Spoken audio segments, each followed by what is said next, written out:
I'm becoming quite comfortable in front of this camera in my room alone here. I think it's all the grace that you guys are giving me. This coming Saturday, I'm hosting a 3-hour workshop on the Type Finder personality.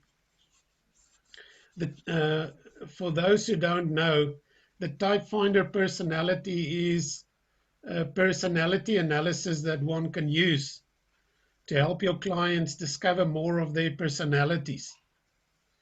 Now, the Type Finder is a different brand name than the Myers-Briggs Type Indicator, shortly known as the MBTI, or the 16 personalities, but it's based on the same scale, so it gives very similar feedback to a client as to what you would give a client if you were to do the Myers-Briggs Type Indicator.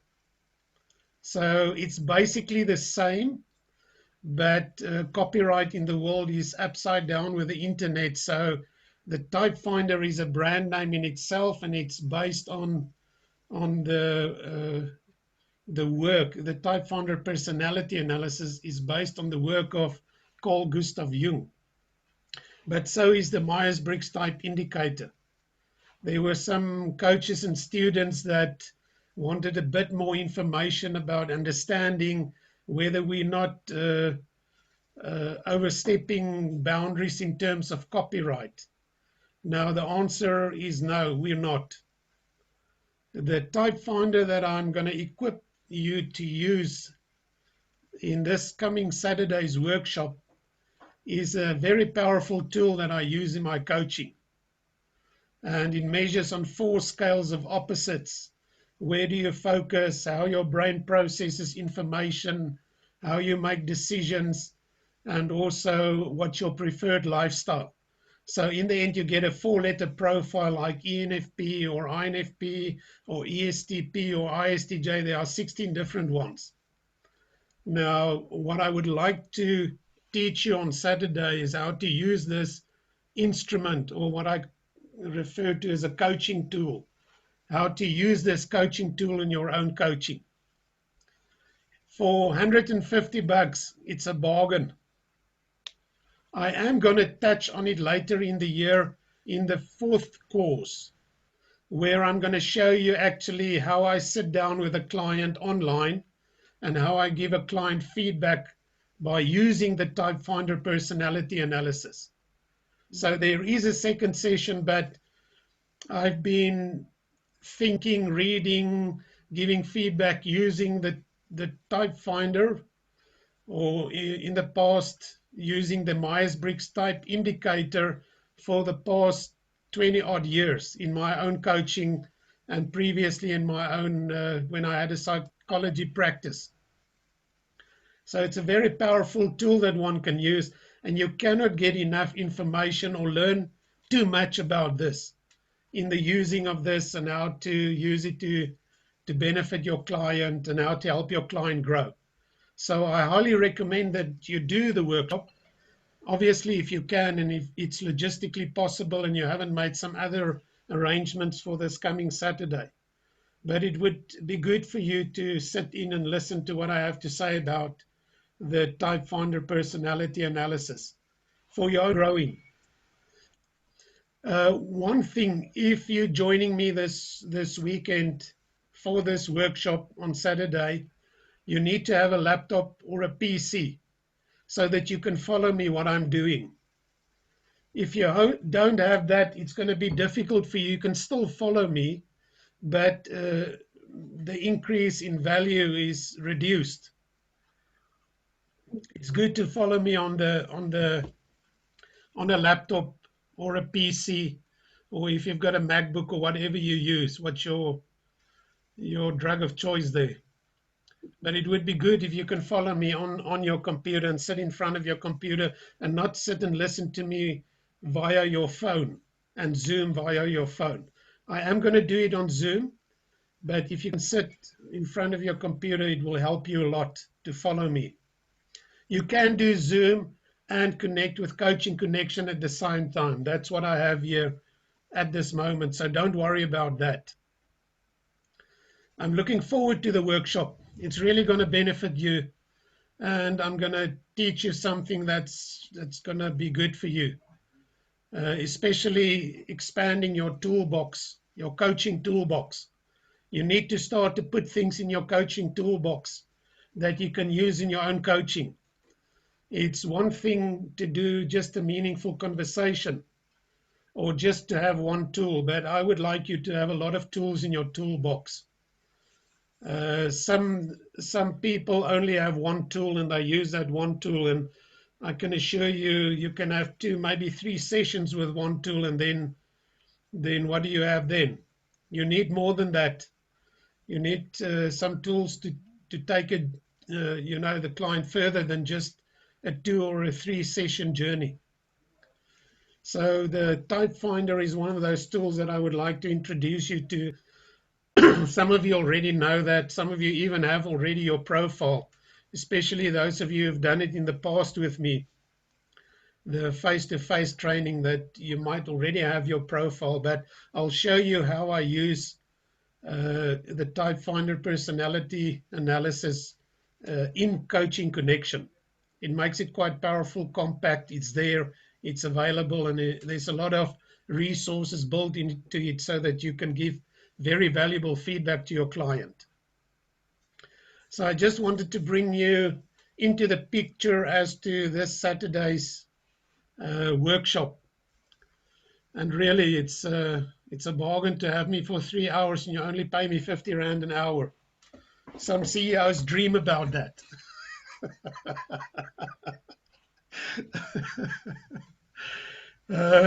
Tonight, I'm going to just reflect on Masterclass 3, defining the act of coaching and the coach.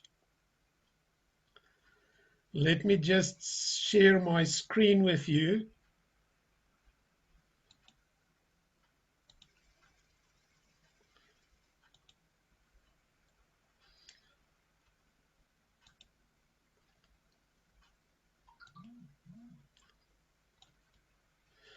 Herma, do you see the slideshow or not? What does it say? Reflections on Masterclass 3. Okay. Thank you for that. I just want to expand this, and then I can start for us. Okay, so this past week you should have watched videos under the topic of defining the act of coaching and the coach. Again, I feel like I cannot echo this enough. If you haven't watched the videos, you're really missing out. The content of the videos and the substance of what I talk there, and how I define things. I also watch the whole week's videos and read. There was just one article about, I think it was this week's, or maybe I progressed beyond this week's to Masterclass 4, the article on paradigm shifts. But even though I could have gone over to Masterclass 4, listening to Masterclass 3, the videos and the teachings, I think it's quite substantive. And I believe you as a coach need to listen to them, or at least watch them, to get the full understanding of what we're busy with and what we actually try to achieve in the expression of our own purposes, but also in helping our clients to become what they are meant to be. I'm going to go back to some of the slides that I missed or couldn't finish last week that I just briefly want to run through with you, so that at least we cover everything that was important when I made this slideshow. Reflective questions. Now, one of the greatest, most powerful tools in our toolbox as coaches is actually the ability to ask good questions. There are many different types of questions that we can ask. And depending on what approach you would follow in your coaching, you get different types of questions defined in different ways to get to a certain outcome with your client. Now, my type of coaching that I would love to become also your type of coaching, balance coaching. One of the most powerful questions that I use in my coaching, and I must be honest to say, it's not just a beautiful definition of a certain question coming out of my mind. It's also something that I have discovered in my interaction and deep conversations with my previous mentor, Chris Frank, that eventually we both sort of came up with this, and him not so much in the terminology of it as in the action of it and as in the whole practice of this kind of question. But it's what I call a reflective question. Now, keep in mind that what we want to create between us, what I as a coach would like to create between me and my client, is this reflective space. And reflective refers to something that is projected, that it hits a surface and then it comes back to me. That's the most simplistic understanding of reflection. It's what we see in the mirror when we look into the mirror. It's a reflection of us. When I look into the mirror, I see a reflection of me, and that reflection looks quite real. It looks really like me. So creating this reflective space between me and my client, I am very aware that I'm creating that. Maybe nowadays not so much. Maybe I can say I'm a bit in level 4 of my own knowledge about it. I don't even know that I know. But there was a time that I very actively engaged with this whole process of being attentive and sensitive to create this reflective space between me and my client. Now, I call it a reflective space because it reflects. It reflects primarily my client, and it's got sometimes many different angles that allows my client this projection that comes from her, and it reflects, bounces back to her in some way so that she can see herself. Now, one of the ways in which I do this is to use reflective questions. Now, for me right now, right here, it's very difficult to demonstrate the power of a reflective question. If we were in a classroom, I would have demonstrated it in some way, and you would have seen how powerful a reflective question is. But what a reflective question does, and keep in mind, I do not ask questions because I'm nosy or I'm just curious to know. I might even use the words, I'm curious to know. Please tell me about X, Y, and Z. But I'm not really curious to know as much as I would like, through the way I ask my question, would like my client to see something about herself. And that's why I would ask the question. The question in itself becomes some kind of thing, surface, if you like, that reflects back to my client what I see. So it forces my client to think about her own thinking. That's what a reflective question does. Now, here is a bit of a trap when it comes to a reflective question, because sometimes I would ask my client a reflective question, and my client would answer in such a way that it does not point to my client herself. It points to something outside of herself or something else. When I get such an answer, I would ask that reflective question, but maybe in different words, so that my client is in some way forced to think about her own thinking. I think I've used an example last week or the week before, talking about my client that throws the cups and saucers when he gets angry with whatever his wife does. Now, when I ask that client, why does he throw the cups and saucers? And he answers me, because my wife angers me. That's not a good answer. It says nothing about my client. Remember, the main purpose of a reflective question is to force my client, force not in a bad way, but force my client to think about his own behavior and the motivation for his behavior. And then I would, as I've said in my example previously, I would restructure the question and say, okay, that's fine. I hear that your wife angers you.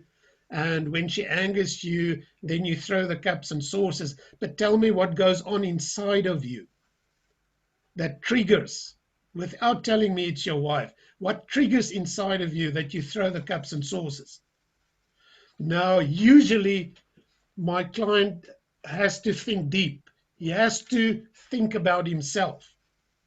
And when he starts to think about himself, and he can start his answer by answering that question with, I throw the cups and saucers because I myself, and then he gives his answer. That is a good answer to your question. That is actually what the reflective question is trying to do. Now, as I'm talking to you right now, I realize how complicated it can be to understand what I'm saying here.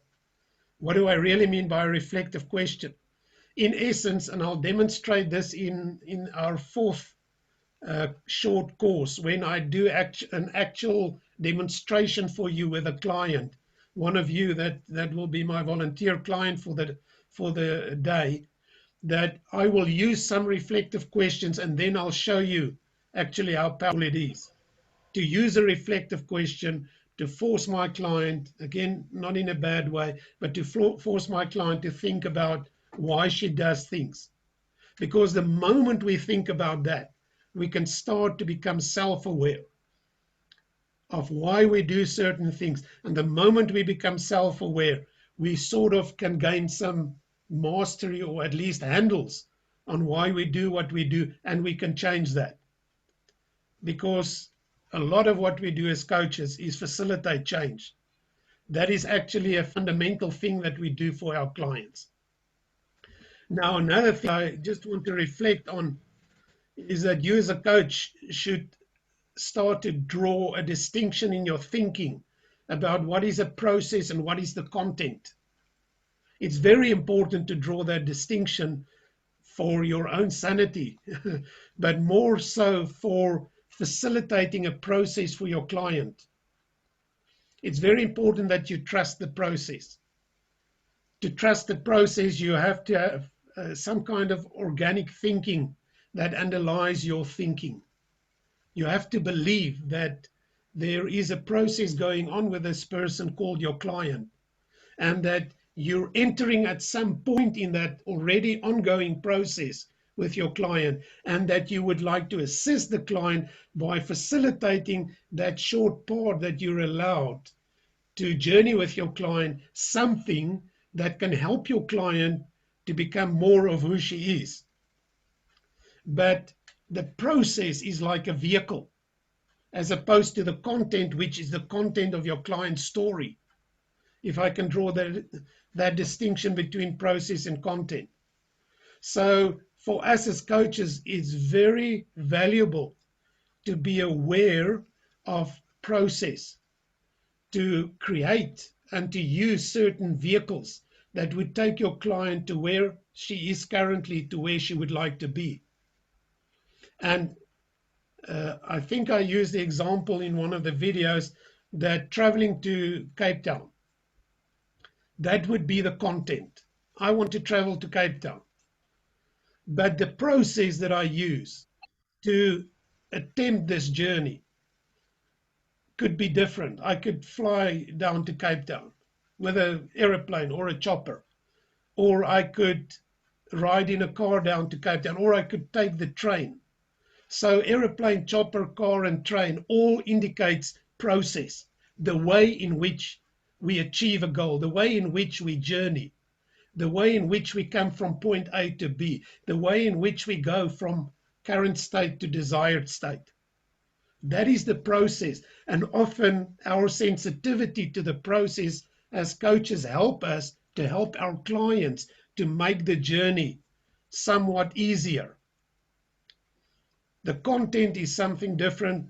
As I've said, it's the story of the client and the client telling you her story. That's why I seldom, if ever, get in an argument with a client, because I'm I'm not involved in your content. That's your story. But I am seriously involved in creating a process that help you to understand your story and to embrace your story and to find some joy in your story and some breakthrough in your story. So just keep in mind that it's important for you and I to draw a distinction between content and process. Another thing that I would like to draw a distinction for you, and we do both as coaches, is to teach and to facilitate. Now, what's happening right now is I'm teaching you. I'm not facilitating a process. Facilitating a process would be something different. Let me give you one example that I've tried and experimented with the first night that we met for the first webinar. I broke you up into the breakout rooms, and then there were some questions that you had to answer to introduce yourself to another. That is a process. That is not teaching. That is something we do more actually than teaching itself. So, but we also do teaching. So sometimes I would sit with a client, and my way of teaching, especially in the coaching context during a session, would be to use what I call thinking frameworks. A thinking framework is a very powerful thing. It helps your client and provides your client with a certain mindset, a certain paradigm that she can use to look at herself or to look at her situation or even to look at how she looks at her situation. So we sometimes facilitate processes. When you would do team coaching, I used to do a lot of team building in corporates, and there one would often combine facilitating of a process, for instance, to get to know one another better, or a process of self-discovery, or a process of discovering how is the communication in the team, etc. And that is facilitation. You play a game. It's called experiential learning exercises. So it's actually games that we play with people, not games in the sense of manipulation or games in the sense of trying to trick people, but it's using an experiential learning exercise, or otherwise known as a game, team building game. And then in the playing of the game, because your delegates, participants, or team members engage with the game itself, then you teach them something underlying to the game that they play. And usually when I've played a game with them, I would conclude it with some kind of debriefing, like, what did you learn from this? How did it pan out? What did you discover about yourself or the other people in the team, etc.? And then teaching can unfold from there or ensue from there. So it's very important not to throw one or the other away and say coaching is just teaching. It includes teaching, and sometimes it forms a fundamental part of coaching. And facilitation is equally a fundamental part of coaching, that you facilitate processes. And that's also why you and I need to draw a distinction between process and content. That we are more often than not the guardians of the process as the content. If I can give you another example, it could have happened about a year ago. I sat with a large insurance company in South Africa. The board of directors and the top management had a strategic session to do some risk management. And as I sat there, I had a whole process designed for the day. What we're going to do in the first hour, what we're going to do in the second hour, until later in the afternoon, let's say 5 o'clock, when we would end and wrap it up. So I designed the whole process. And during whatever we did in a process in an hour, those guys who were most of them CAs and actuaries, they talked about things which I knew nothing. If they were to ask me in a moment during such a conversation, what do I think, I would have just said, I know nothing about what you're talking about. I don't even recognize the words that you use. So their content is way above my head. but I was going somewhere with them. I was facilitating the process, and I was taking them to, in the end of the day, make very good, solid decisions about the whole risk assessment that they were busy with. But coming to the content, I knew nothing of. I knew a bit, but obviously there's a lot of holes in my understanding of what they talked about. But sometimes that happens with us in coaching. I might not know the content of your life. I might not even be able to really identify with the content of your life, but I can still facilitate the process for you, where you come to a place where you either gain perspective or have deeper understanding or can make a decision or can make a career choice or whatever I wanted to do for you in facilitating a certain process for you.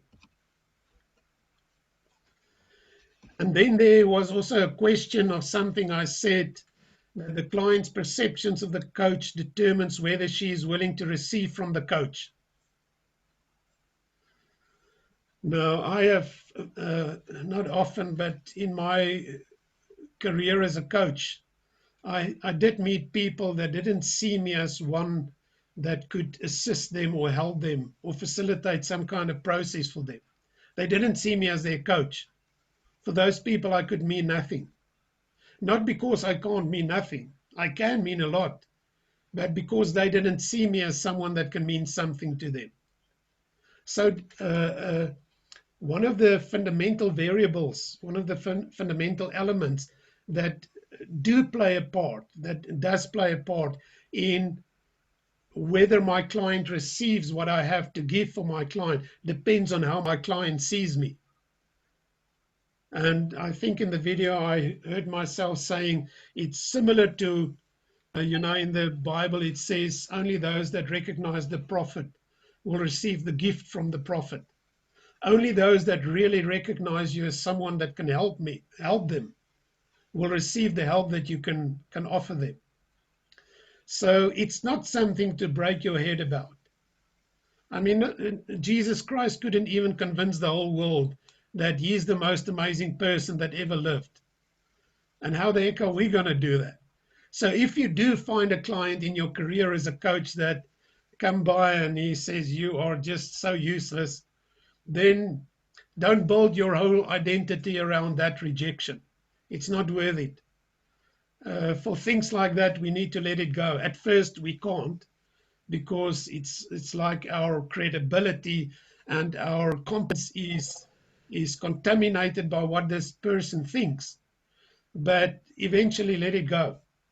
Don't build anything too much, anything too deep about that or around that. The coach's tools. These are some of the fundamental tools coaches use, is listening. I cannot tell you how important that is, to develop a keen ear to hear people.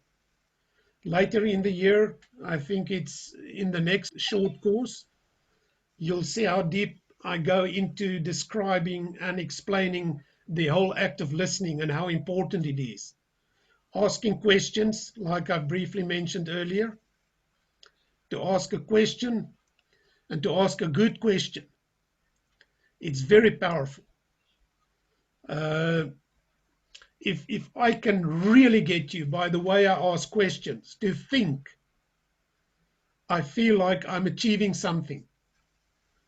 And I would prefer 100 times, before I tell you what my opinion is, I prefer 100 times more than that for you to think about your life and to discover things about your life than me telling you about your life.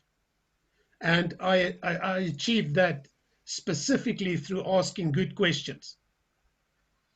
And you'll see later on in the year the different types of questions one can ask. Just simple factual questions, questions that make people to think about certain things in certain ways. And my favorite, the reflective question, that I ask you a question in such a way that you start to think about yourself. Thinking frameworks is another one of the tools that I love to use. And a thinking framework, in short, is just a mental model. It could be a theory, it could be a story, it could be an anecdote. An anecdote is just a personal story. It's a very nice scientific name, sorry, for a personal story. It could be a testimony. It could be just telling something that you've heard. It could be a theoretical model that you use. All those things I would use as a thinking framework. And my primary purpose for the using of thinking frameworks is to help my client, to give my client glasses so that he can think or she can think about herself. That is the value of a thinking framework. Let me give you a brief example. I would sit with a couple, let's say in the context of relationship coaching, and the couple would have a certain way of communicating with one another.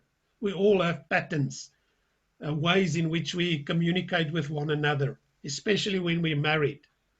And those communication patterns become ingrained in the way that we interact with one another. And unless we think about those communication patterns, we will not change them. As a matter of fact, we will only become better at them. And sometimes those patterns are unhealthy, not good. Now, I would sit with a couple, husband and wife, and they would talk in a certain way with one another. And I can observe, because I'm on the outside and I'm looking in, I can observe this pattern of communication between them. Now, for them to start to look at the way they communicate with one another, I would often use what's known as transactional analysis. It's part of the theory of Eric Berne, where he says we've got three ego states, that of an adult, a parent, and a child. And we can communicate from any one of those ego states. We can communicate like an adult, which is more mature communication. We can communicate like a parent. That's a normal, for many of us, typical ego state, as he calls it, that we can embrace, get into, and then talk from there. Or we can communicate like a child.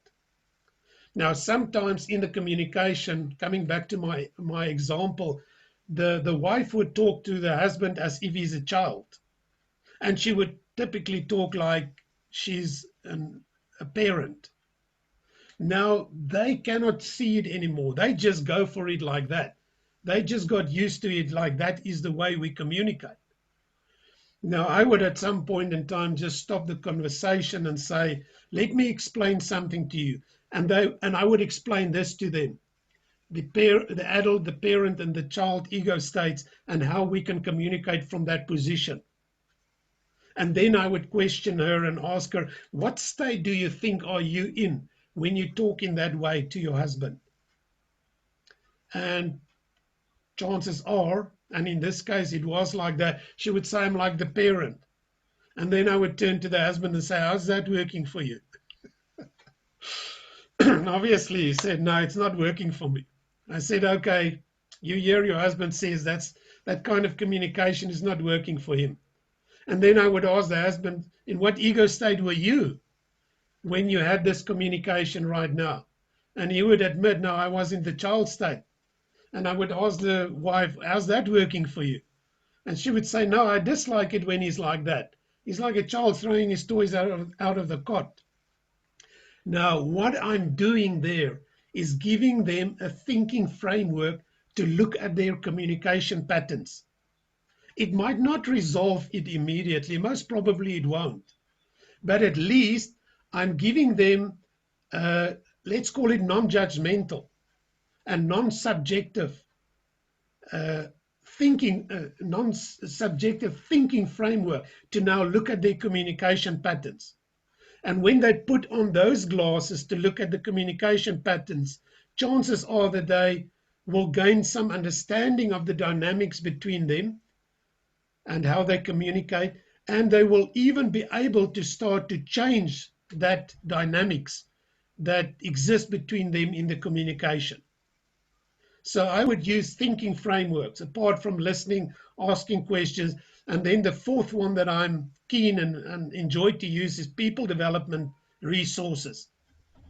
And there are many people development resources, like the Type Finder personality assessment, like the DISC assessment, which is also another and a different kind of personality assessment, like the Enneagram. I know the strengths coaches love to use the Clifton Strength Finder as a people development resource in their coaching. I use personal purpose assessments. I use 360-degree feedback questionnaires. Those are all the things I class under people development tools. And it's important for you and I to build a good, solid coaching toolbox that we can use those people development tools in our coaching. Then another thing, the reflective space. I briefly remarked on the reflective space here and there. The reflective space is that space that exists, and it primarily exists to reveal my client to herself. That is the primary function and the primary reason why I use a reflective space. Then the first session that I have with a client. Now, there are different coaching approaches for me, and I hope for you. And it obviously going to give you some handles in understanding a good, solid coaching process. The first session I use to do a client needs assessment or analysis to identify the needs of my clients, and also to clarify the expectations my client has about the coaching and of the coaching. So the first session, and you'll also see when I teach you my life coaching process, which includes a needs assessment or a expectation clarification session done in the first session. There I asked specific questions to get a better understanding for myself about who this client is and how I can serve this client. I've got no other place to start but to do a client needs assessment in the first session. Then something that I talk about, which I deem for us all to be very important, is to meet our client where our client's at. Now, I've quickly said that as if it's very easy to do that. It's not easy. Sometimes we go into a place where we think about certain things while our client communicates with us, and we think the client should be there or should do this or do it this way. The moment you catch yourself, because self-awareness in coaching is very important, that you become aware of where your mind wanders, where you're going with your thinking. If you catch your thinking going somewhere and not be present with your client, then you should stop that. Stop it. You should bring it back to be present to your client, to be where your client is at in that moment.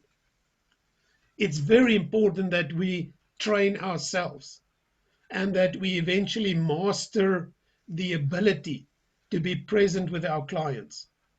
A reflective space demands, it begs for us to be present. We cannot be present with our clients unless we listen to our clients. So there's a whole interchange and dynamics going on inside of us that demands us to listen so that we can be present in the reflective space with our client, so that we can hear what our client says in any moment or any given moment. When you catch yourself as a coach that you become judgmental, at first it's good to catch yourself. It's good to catch yourself because it means that you become self-aware, a skill that you should master in your coaching, that you should master in life, to become self-aware. But when you catch yourself that you become judgmental, you can do something about that. You can not do something about being judgmental if you're not aware that you are judgmental. But let's say you catch yourself that you're judgmental because your client talks about something that triggers something in you. You need to be aware of that and try to sort that out. You might not have the ability to sort it out right there and then.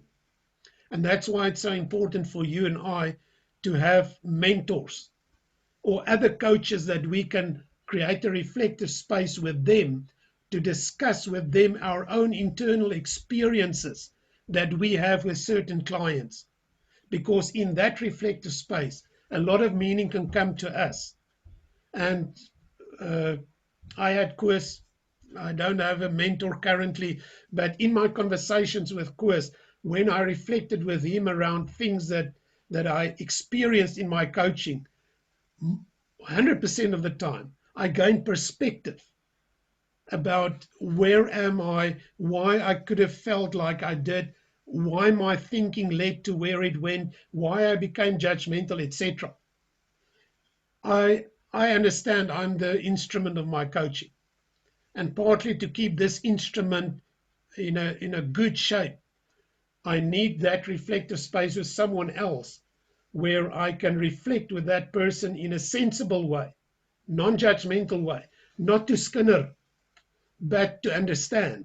And in that reflective space, I gain a lot of perspective and understanding about my own thinking, my own behavior. And when I go back to a client in a next session, my whole behavior and my whole thinking might be influenced and changed by having a reflective space. And then I can meet my client where she's at, instead of telling her she should be something else before I can meet her. I briefly want to do some kind of integration for you, because in one of the videos I draw a distinction between sympathy, empathy, and compassion. And as I was listening to it, I realized that my understanding of those three concepts has grown. I've gained more leverage and handles on understanding what it actually means and how to draw a distinction between those three.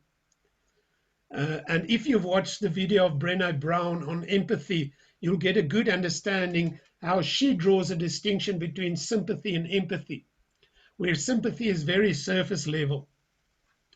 There is no real heart in sympathy. Often sympathy is expressed because the person that expresses the sympathy is actually very uncomfortable with the emotions that were expressed by the person they have sympathy with. Sympathy should not be part of what we do as coaches. It shouldn't be part of your posture as a coach. If you can deepen your sympathy, the fact that you can have sympathy is a good start. But if you can deepen your sympathy and develop it into empathy, where there's some kind of deeper knowing where your client's at, that's good. Empathy in itself has got a kind of a maturing that it runs in us, a kind of a process, a development that happens in us with empathy. Currently, I believe empathy is, in general, more cognitive than emotional. In other words, it's a bit more a rational experience for me than me being emotionally involved. I would say my sympathy is still loaded with emotion, but my empathy is more loaded with a deeper understanding, actually a rational understanding of where my client's at. And then compassion is even deeper for me. Now, what I've done here is just to integrate sympathy, empathy, and compassion with the levels of knowledge, the ways in which we think. Intellectual knowledge, I've said, and I've told you, intellectual knowledge is surface kind of knowledge. And then when we experience it, when we work with it, when it becomes part of us, not just intellectually or rationally, but in our experience, then it becomes experiential knowledge. And then when it goes even deeper in God revealing certain things to us about that specific knowledge, then it becomes revelation knowledge. If you and I can populate our minds with revelation knowledge, we're doing ourselves one heck of a favor. And the only way we can do that is to interact with Him often, to talk to God, to pray, to engage in certain spiritual and Christian disciplines where we meet Him and run into Him and have talks with him and fellowship with him and commune with him. But what I've done here, and this makes sense to me as I sat and listened to the video today, that sympathy could be likened to intellectual knowledge. So it's a kind of, I know you're hurting and I can see you're hurting, and oh, what a shame that you're hurting so much, to experiential knowledge that's equated in my description here as empathy. I know that you're hurting because me myself I have experienced in the past a similar kind of hurt. And I'm not flippantly just saying, I feel with you. I'm saying it from the depth of my heart. And that needs experiential knowledge.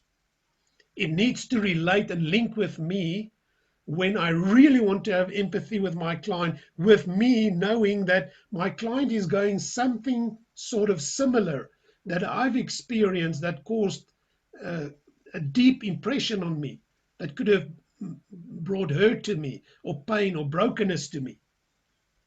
And then when God reveals to us the greatness of this person in his or her brokenness, I call that compassion. Compassion moves us. Empathy moves us.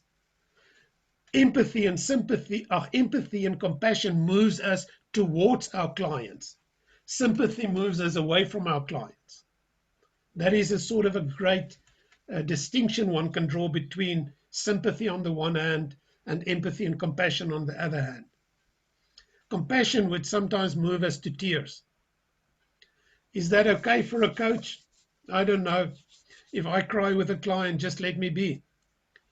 Not let me enjoy it, because usually I cry because I feel the pain and I feel the brokenness, but let me be. If that's wrong, I don't understand what's wrong in that case. I have cried with clients. I sometimes have felt such a deep compassion with them that I've helped them beyond just the hour in coaching, and helped them in the hour of coaching by just sitting with them and just feeling their pain and creating for them a space where they can be, even though that means that they are crying and feeling the brokenness and the emotion that goes along with that brokenness. So I just wanted to draw that distinction between empathy, sympathy, empathy, and compassion. Then a helping relationship. The relationship a coach should develop with her client is a helping relationship. A helping relationship is not just a relationship where we help another. A helping relationship is two words put together by Carl Rogers. And he said that that is the kind of relationship that help people to grow, that help people to become what they are meant to be. And as I've already remarked, a helping relationship has got three elements to it. It's unconditional positive regard, it's empathy, and it's congruence. And that is the kind of relationship we develop with our clients. Having that unconditional positive regard, having empathy with our clients, and having congruence in that relationship, meaning that we're authentic. We don't put on the mask of the public self, or we put on the mask of the ideal self, but we are raw, we are bare, we're naked, we are ourselves. We allow ourselves sometimes to even become vulnerable in that relationship. And vulnerability is a very good, powerful ingredient to bring about change in other people, especially when they recognize this authenticity, this congruence in you, and realize they can just be themselves without being judged.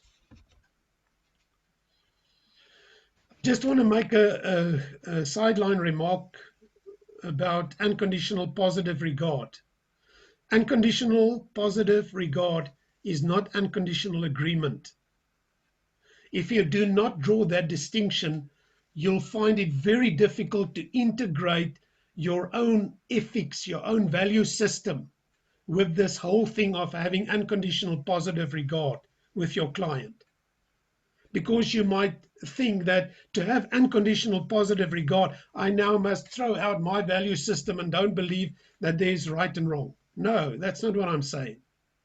There is right and wrong. We don't get stuck there. We move beyond that to life. We don't get stuck under the tree of knowledge of good and evil, but we acknowledge the tree of knowledge of good and evil. And we move even beyond that to the tree of life and go and stand in the shade of the tree of life and eat from that tree.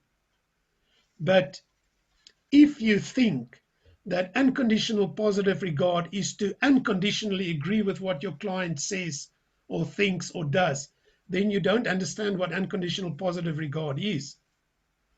I can still regard you unconditionally in a positive manner, regard you holistically as a person, but I might not be able to agree with you with certain things, how you handle other people, or what you smoke or sniff or shoot up in your veins.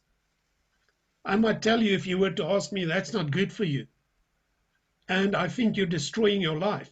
But still, be that as it may, I will still regard you in an unconditional positive manner as a person. One has to draw that distinction for yourself as a coach in your own thinking. Otherwise, you might throw unconditional positive regard out of the window and say, that doesn't work for me. It's too hard because it challenges my value system. No, your value system can remain intact. You can still believe in right and wrong, because I do. And you can still balance it with having unconditional positive regard with people that you meet, or your clients especially. Draw that distinction. There's one thing that I talk about, and I could gather that Koos said something in the class there. Always when Koos said something in the class, it triggered something in me, which might even be a revelation, but he said something and then I said this: the more time we spend together with our clients, the more we see one another. And the more we trust, the more we see one another, the more we trust one another. And the more we trust one another, the more we reveal our vulnerability. Because vulnerability is often a spontaneous response to trust. And the more we reveal our vulnerability, the more my real self appears. Not my public self, not my ideal self, but my real self. And the more my real self appears, the more you can see who I am. You can see me. And the more you can see who I am, the more I would realize that I am worthy to be seen.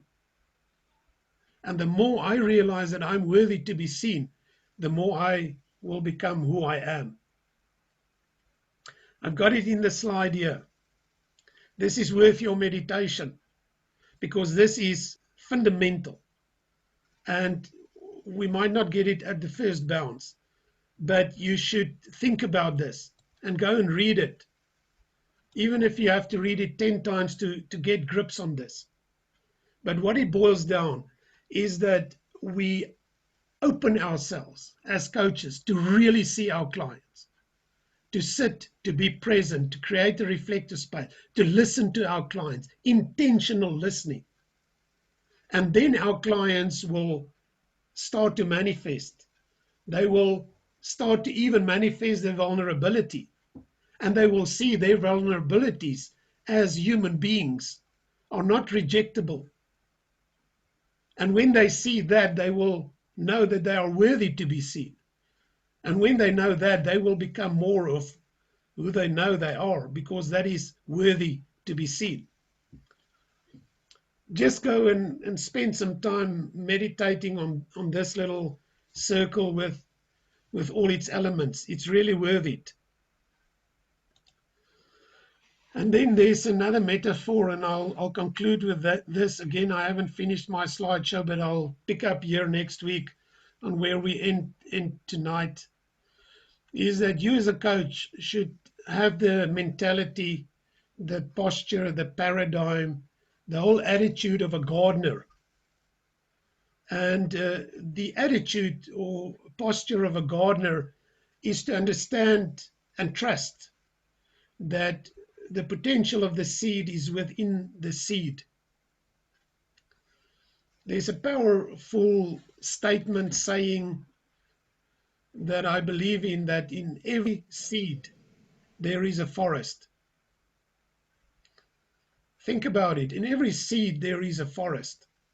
The potential in one seed, when you plant it and it grows up and it bears fruit, and you take some of those fruit and you plant only 1 or 2 seeds of the fruit that you pluck, and those trees come up and they bear fruit, and you take only 1 or 2 seeds of those fruit and you plant them again, it just expands.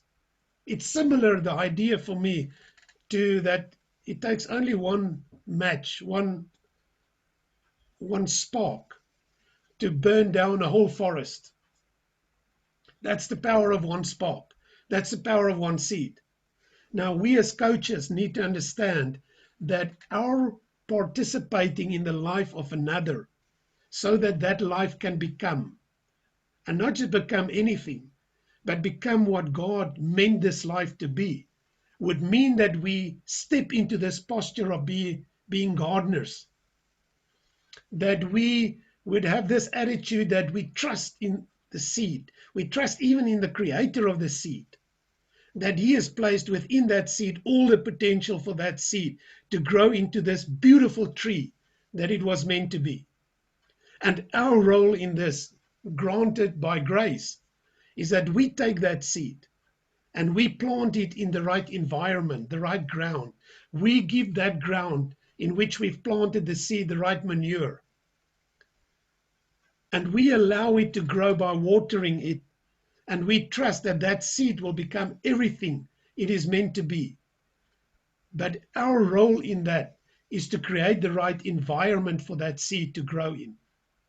And that is really a fundamental understanding for me as a coach that I have for my clients. I cannot force my client to grow. I cannot make her to grow. I cannot tell her, instruct her to grow, and now she will grow because I say so. But what I can do is to create a kind of environment where my client feels accepted, because that is the right environment, where she feels unconditionally and in a positive manner regarded, where when I look at her, I don't judge her, I don't cancel her, I don't argue with her that she's wrong and I'm right. I allow her to be, holding on to my value system, never letting go of that, because it's my foundation, but never bringing it in to this coaching scenario or session to tell my client she should embrace my thinking and my belief, even though my belief is fundamental to who I am as a person. I create the right environment like a gardener. And by doing that, I truly that we believe that we treasure life and will see life grow in front of our eyes. This is very important, because one of the good things that it will do for you is that it will rid you of the Messiah complex. A coach, many coaches, us, we have Messiah complexes. We think we can save the world. We have a desire to help, and therefore we think we can save the world. We cannot save the world, but we can create the right environment for the world to be saved. By being who we are and are meant to be, we can introduce them to the Savior. That is creating the right atmosphere, the right environment for our clients to grow in and to become who they are meant to be. So I want to leave you with that. I'm going to post this again as soon as possible. And yeah, if you are meant to coach, you should coach. Thanks for listening. It's good to have you around.